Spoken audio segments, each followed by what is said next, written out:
using a different camera. Sometimes this one, I don't know, man. If I were to recommend a camera to someone, honestly, for anything, if you want to be posting things, if you just want a camera to take like photos or just videos for yourself or whatever, Sony's up there. Sony's pretty freaking good. Sony right now is like the Apple of photography, but sometimes they don't have everything. If you're a camera nerd like myself now, you know what I'm talking about. But plan for tonight, it's time to start chilling on legs. And what I mean by that is not like going easy on legs, but it's backing off on my volume, right? So rather than, what we're going to consider my normal leg day approach, which even this last off season, I changed a little bit, where it was a really like a heavy, demanding quad day with hamstrings, and then a less demanding quad day with hamstrings. So hamstring curls, RDLs, everything that works, and then the heavy day would be a lot of leg press, maybe start with some squats, move on to something like that, and then the lighter quad day would be more leg extensions, maybe lighter pressing, or at least lower volume of pressing. So I only had a really heavy quad session once a week. And now when I start dieting down, I kind of have to emulate that, but to, the nth degree, a little bit higher. So I just can't handle a really wild ass quad day and then the same intensity 3 days later. Or is it the fourth day? So quads on day 0, and then 3 days of rest, and then quads again on the 4th. That's too much. That's too much for me. Just with the amount of food, or rather the lack of, the amount of food that I'm eating to kind of recover. And I guess I could chill, I could do less intense quad days, but I don't think that's the answer either. So usually what I've been doing the last couple diets is I just split legs up into a once a week situation. Now everything else is still twice a week, but with legs, it's quads, hamstrings. Well, hamstrings and adductors. I make sure to combine the two. So that's kind of the plan for tonight. And tonight is the less flashy of the two. Tonight's hamstrings and adductors. So, not wild, right? Not crazy, but what I would describe as necessary, And I think this is, this could be argued, I don't hear anybody hyping this up as much recently, but one thing that I really, and maybe it's just I believe it. Maybe I just believe it. Maybe it's bro science propaganda from older bodybuilders. But the idea that getting a really hard squeeze and hold with some lighter weight, depending on the movement, right? I mean, it's going to depend on the movement. That's actually going to just kind of add to, I don't know, what you call the graininess of your look, or I guess what would be my hamstrings today, so there's a different sensation I get from doing like a set of RDLs, pretty heavy, I'm working, they're getting pumped, versus maybe a lighter leg curl where I'm really like just holding like a crazy squeeze before, actually racking the set with partials and things like that. And it's not even so much that I think that it's magical and it's insanely effective compared to just any other portion of the movement. How I'm looking at it is it's like you've got the movement, right? You've got loading of the weight, you've got the speed at which you're doing the reps, and then there's the full range of motion at which those reps are done. So, at the bottom, right, I want a decent amount of tension in the stretch, of course, and at the top, there's a little bit of a buffer, right? It's like a situation where you could do a set that looks exactly like the other guy, but you're actually getting a little bit more out of it, because it's you can't induce any more tension in the stretch position of a movement, because if you do, well, then that's just going to start lifting the weight, right? It's just not going to do anything. So that's where what I'm saying is, as you get to the top, imagine this is a hamstring curl or even just a regular curl. As I get all the way up here, that's where, okay, this is the top of the movement. I can't bend my arm anymore. It's not going to move. This is just as high as it goes. Or maybe it depends on just the movement path of the machine or anything like that. And then when you get to that top position, there is no more moving. There is no more loading. You can't lift the weight to any substantial degree anymore. But what you can do is you can just induce a little bit of extra tension. It's like you're doing a pec deck. Your hands are now touching. You can squeeze extra hard, right? Or leg extensions. You get to the top of the leg extension, you don't just kind of sit there and float it. Like when you get to the top, you give it an extra squeeze, like you're trying to bend your legs backwards straight out of The Exorcist. And when I'm dieting down, that does tend to, at least having a few sets thrown in that style, let me just get a better feeling of the lift. You know, like I wouldn't want to just come in and start slapping weight around like nothing. For me to actually be much more intentional with some of these reps, especially the lighter sets, it does let me get more out of less, which right now is definitely the point, because I don't want to rip my hamstrings off by going crazy heavy for no reason. And that'd just be stupid. You know, I'm still going to do a heavy, nasty set, right? I'm still going to do one where it's like moderate weight, I'm a little bouncier, the reps are much faster of a tempo, but that's in tandem with a lighter squeezing set that's much more burn focused, right? And I think that synergy of the two styles, you know, light and squeezing, then sometimes a little heavier and nasty, they just blend well, right? I'm talking sweet and sour. I'm talking, is it salty and savory? I don't know. Imagine your favorite food and imagine the two types of, like, you know, flavors that go into it as like the top two components. That's what I'm talking about when I say a squeezing set versus what I would describe as a little bit of a nastier, heavier set. And I don't mean nasty, I just mean like heavy, a little bit faster, like you're just giving it all you've got. I'm not saying do the set nasty. What I'm saying is get nasty for the set, if you follow me. You know, that's not like level 1 gym nomenclature, but we know what we're talking about, right? We know what it means when we say to get freaking nasty on, on whatever, right? But I think nothing else to say. Let's just go get started. All right. So even though it's just a humble leg curl, right? It's nothing insane. You know, it's not as cool as a leg extension. I still want to go crazy, right? I still want to bring it like a nutcase straight out of a Tom Platz workout video. So as a starter, and this machine is already freaking heavy, like some leg curls are actually on the lighter side, and it's almost like a problem where you'll do single leg with the stack, and it's actually like feasible. Like it's not like Brian Shaw doing single leg with the stack. Like it's, you know, it's like within a certain amount of reason. But this is a heavy one, which is really good because now I got a contrast of a really weighty curl with the seated one over there that's a little bit lighter. But this is going to be a lighter, well, you know, light-ish squeezing set where I really try to bring it. So every, you know, contraction, that's where I want the magic to happen. I'm hoping when I watch this clip back, there's actually like sparks and shit kind of flying out of the back of my knees. Now, is that going to happen? Let a guy hope.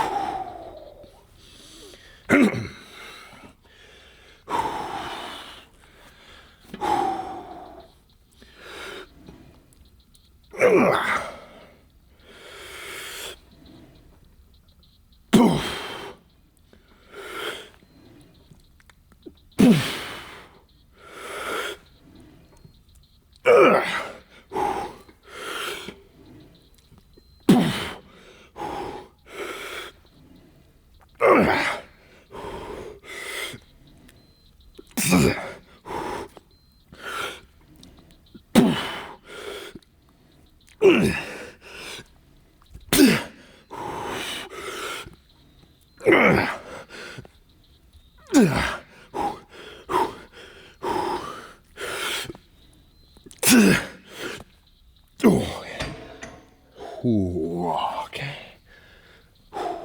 Yeah. 2 more just like that, and then we'll move on.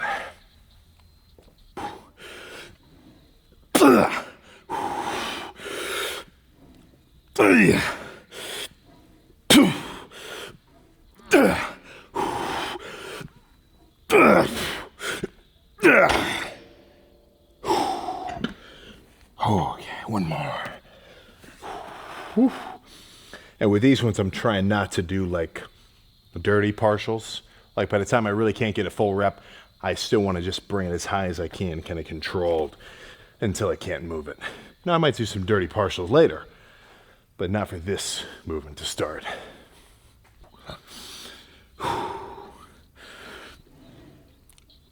Okay.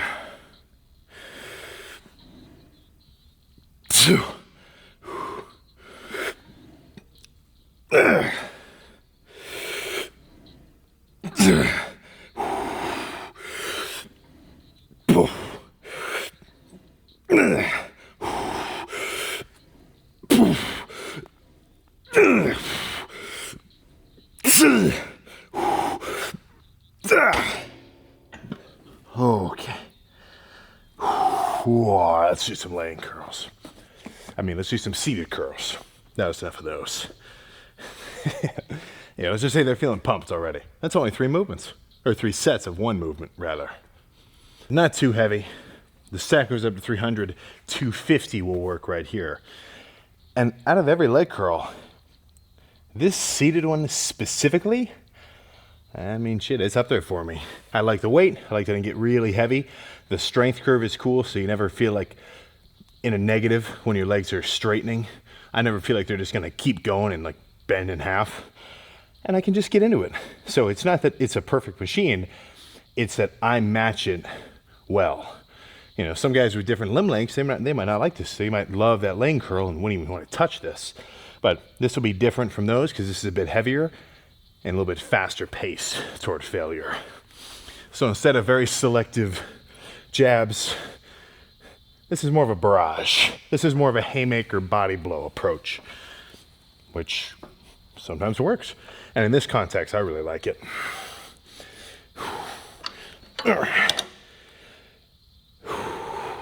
But I'm still going to squeeze at the bottom, of course. There we go.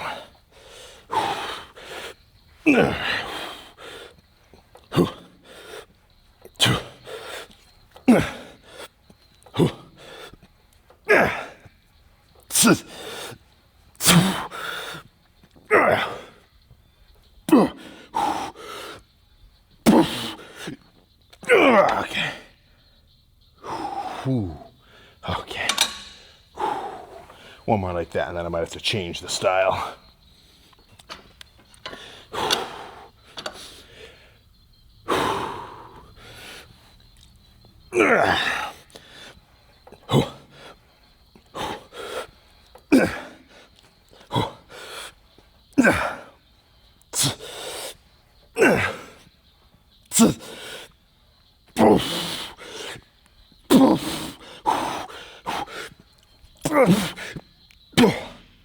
Holy crap, okay. Oh, one more. Actually, just like that'll be good.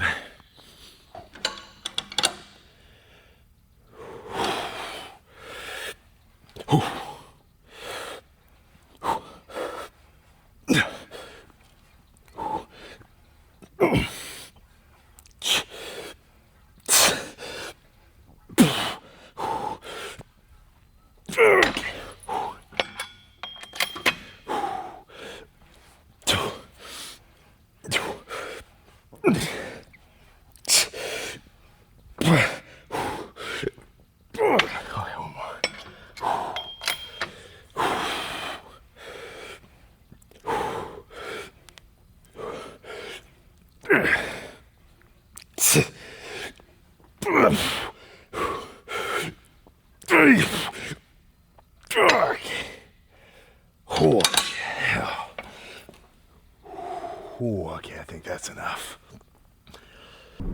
There we go. Yeah.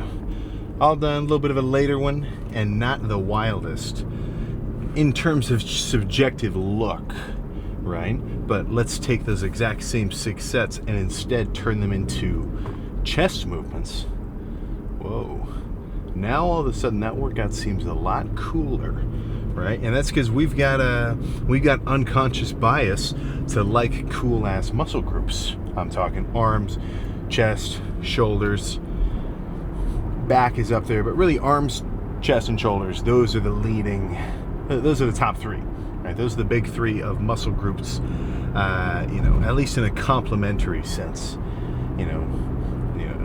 actually, I guess it's kind of always a compliment if somebody says, holy crap, that guy's legs are huge, or like something along those lines. But for the most part, this frontal view torso section gets more hype and more love. And unfortunately, that thought process trickles down into people's training. When, I mean, hamstrings is just not getting smacked around as much, you know? So I can certainly leave knowing that my hamstrings are, well, they're about as cooked as I need to get them right now, to the point where, like, actually even sitting down between sets honestly didn't really even offer much relief in terms of letting me, you know, get a good amount of breath back, just because I was still like feeling them burning as I was sitting on them.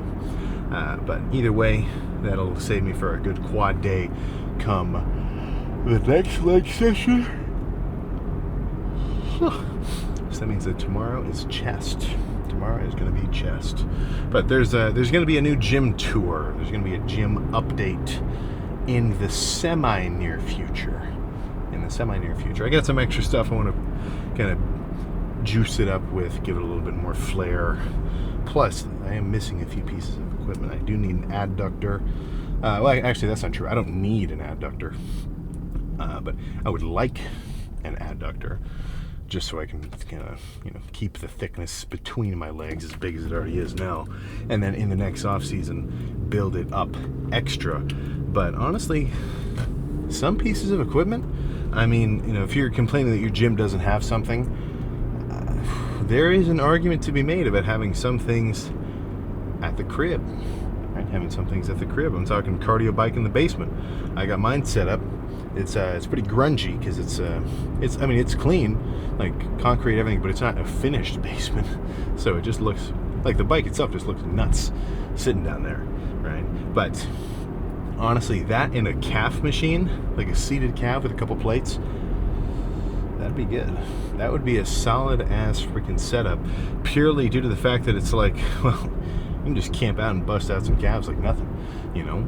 So that's, I used to start all my workouts out with about 8 sets of calves, where what my routine would be is I'd go to the gym, drink my pre-workout in the gym, and then as it's kind of like, you know, doing this thing and absorbing, like obviously right after you drink it, I mean, nothing's gonna happen.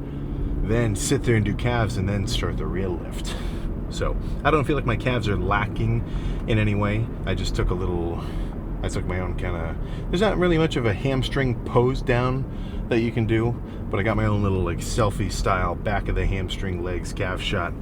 I feel pretty good about my calf size, but we all want them bigger. There is no limit.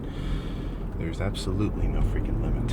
But what I'm really getting excited about is simply getting leaner, and not for its own sake, but for everything that goes along with it, you know, because once I'm rocking, you know, maybe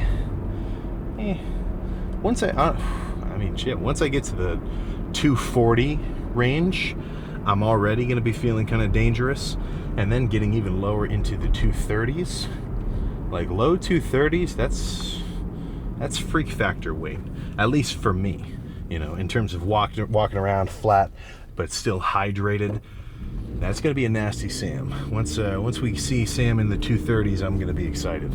But right now, or at least this morning, I was 252 or so, and I feel light. Like I'm not holding this weight heavy right now, which is good. There was a time where for me to bulk up to 250 was like an insane challenge, and now I feel like I'm not even eating that much at all, and 250 is like going to be a barrier I'm going to have to actually manually get myself below, you know. So I guess that's kind of good for me. It tells me that all the muscle I've built up is not just itching to fall off, as it were, and not like it ever is, you know. But the plan now is to go get some food, splice this video together, get back on my good schedule, and then get ready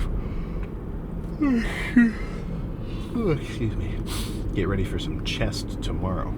So I'm gonna make it a little bit of a self-promise that I'm gonna do my cardio pre-sunrise tomorrow, so that I can actually freaking get after it, you know, turn it into a little more of a scheduling weapon. Right? There's nothing cool about a 9 a.m. wake up. Hey, there's something cool about a 5 a.m. wake up. That's for freaking sure. And that's where I actually have one more thing I want to do tomorrow, and that's go to the bike shop. I've got a bike rack on the car just because I never took it off, because I was always taking my bike back and forth to school. But that's actually kind of what I really want to do, because then I can, and I know it seems kind of silly, but it's a bit of a ride to go from country into town, but bring the bike into town, zip around, that could be the cardio. And it's just more fun, man. I'm definitely going to agree with you that zipping around on the bike is going to be more fun than sitting on a seated bike or the recumbent bike at the house or at the gym and just, kind of pedaling like nothing. But all I can really guarantee is that I know exactly how much work I'm doing during that controlled cardio when I'm at the gym, when I'm hitting when I set the bike to the exact necessary difficulty level. And maybe that's something where I could, I'm sure there's bikes like that where it can maybe, I don't know, it'd have to be kind of fancy. Like the only point is just because it'd be cool to know, but I'm kind of curious if there was something that you could attach to a bike where it knows how hard. I'm sorry, I'm sleepy. But where it knows how hard you're pedaling and for what duration, so it can actually accurately calculate the the amount of calories burned. Which, I don't know. It'd be a pretty fancy attachment just to put onto a bike, because it would have to be like if you wanted just a sensor, because I guess you could calculate the weight and everything else by how heavy I am with like how fast I'm accelerating, but then the sensor would also have to know, am I going downhill? Is that why it's speeding up? I don't know. I'm sure there's something, I'm just overcomplicating it, but that would be nice, because I like the consistency, and it just kind of scratches me where I need it to tell me that what I'm doing is like actually consistent, repeatable, accurate calorie burnage. Because really that's, and it's kind of boring. Like it's kind of like you're just doing your own accounting of your diet and your calories and everything. But boring is good. Boring means things are working. Boring means that if every day you're looking at the same numbers of calories of meals and cardio, that's what's really going to tell you you're on track. It's when you're not tracking any of that stuff, and maybe you're just like thinking you're going to wing it and get lean for like no reason. I don't see it. Personally, I don't see that happening really to anybody. But I'm not your dad, but I will tell you that for me, cardio, calorie tracking, it's a step in what I would call the right direction. And there's some guys where the whole point of working out is I work out and I have a really good routine that I'm strict with myself with, so that I don't have to worry about dieting later, so that I can just hit the gym, lift hard, really get after it, and then not worry about it outside of the gym. And that's a totally legit take, because then that's giving them their stress-free kind of just livability of, man, I get to kind of eat whatever I want. I'm in decent shape because I'm working out so hard. Nice, right? That's solid. But what I am going to say is, for those who maybe know they want to track it, they're just not sure if they want to deal with it. It's like, yeah, I could track it, I probably would get in really good shape, but I don't know if I want to deal with it. That's the kind of person, someone who's like on the edge of going for it. That's who I want to talk to and say, do it. Or whatever I could say to that particular person to get them the most motivated to do it, because you won't regret it, right? It's something where it's in terms of the gym. I've had a couple talks with some of my buddies about this. You really see the matrix, right? Once you get into cardio and calories and realizing like, oh shit, I actually have to make sure I eat like this, but I'm getting like way leaner than I ever have been before.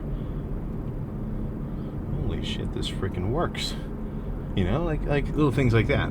I'm trying to think of a different example of something that's like close, but no cigar, kind of, I don't know. But once you get it, and once people actually really dive in and say, holy crap, dude, I'm making more progress than I ever have before. I'm actually losing weight. I'm getting leaner. I got to buy new jeans.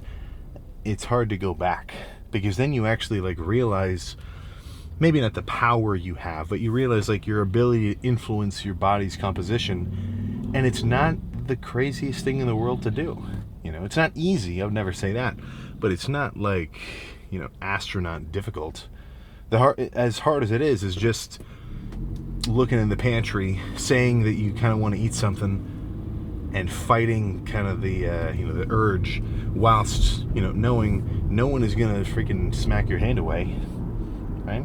I'm gonna go home right now, and there's a bunch of freaking random ass things in the pantry I can just scruff down. I'm not like super in like a craving mode right now, so I'm not worried about it. But fast forward a few months when I'm like really getting into it, like I'm getting freaking hungry, nobody's gonna say right? When you go into the pantry and you reach for that Hershey bar, you reach for those that tub of Ben & Jerry's, you reach for like a couple of the Oreos that are still in the sleeve.